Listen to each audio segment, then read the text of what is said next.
Hello everyone, how are you doing? This is MD Tech here with another quick tutorial. In today's tutorial, I'm going to show you guys how to resolve if the Windows Firewall is not recognizing a domain network on your Windows computer. So this could definitely be a frustrating issue. And in today's tutorial, I'm going to show you guys how to go about resolving this problem without too much of a hassle. And we're going to go ahead and jump right into it. So we're going to start by opening up the Start menu. Just left click on the Start button one time. Type in regedit, so regedit. Best match should come back with registry editor listed right above app. Go ahead and right click on that and select run as administrator. If you are prompted with a user account control screen, go ahead and select yes.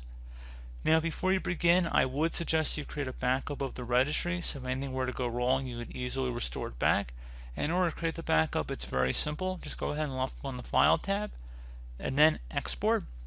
File name, usually the date that you're making the backup is what I would recommend. Export range, keep that at all, and then save it to a convenient location on your computer. And if you ever need to import it back in, you would just select File and then Import. So again, pretty straightforward process. So now we're ready to begin. So go ahead and double click on the HK local machine folder. Do the same thing for the system folder. Same thing for current control set. Same thing for services.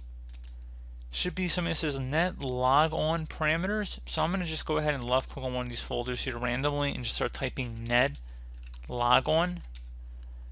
So again, net log on here. And if you need to pause the video, you can see the path up at the top of the screen is all the folders we've gone under up to this point. So anyway, getting back on track, we're going to go double click on the net log on folder. And then finally, there's a parameters folder listed under here. Just go ahead and left click on that one time. Now on the right side, you want to right click inside of a blank area, select new, and then select DWORD 32-bit value.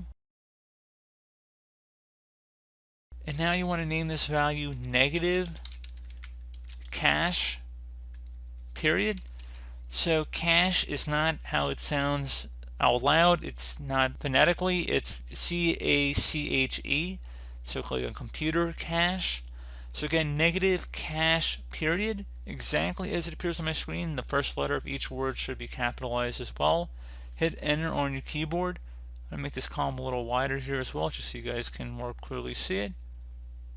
So having it 0 is going to disable caching. If you have it set to 45, that would normally be the default value here. But you see we didn't even have one in our case. If you are still having a problem here, we can go ahead and try something else as well.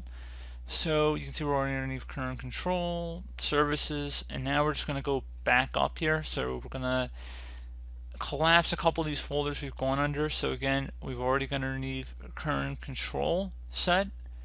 And you know what, we are going to expand services again, so you can see you didn't have to collapse that. But now we're going to just locate something that says DNS cache. Right here, I didn't even have to click on a folder and start typing, but you can see it right here. And now on the right side, you want to right click inside a blank area, select new, and then DWORD 32-bit value. Now we're going to call this value max negative cache TTL. Notice the first letter of each word is capitalized here, max negative cache TTL. And you can see cache again is spelled C-A-C-H-E. And the TTL, the first T should be capitalized and the other two letters should be lowercase. Hit enter on your keyboard. Again, default value should be 0. That's what we want to keep it as here.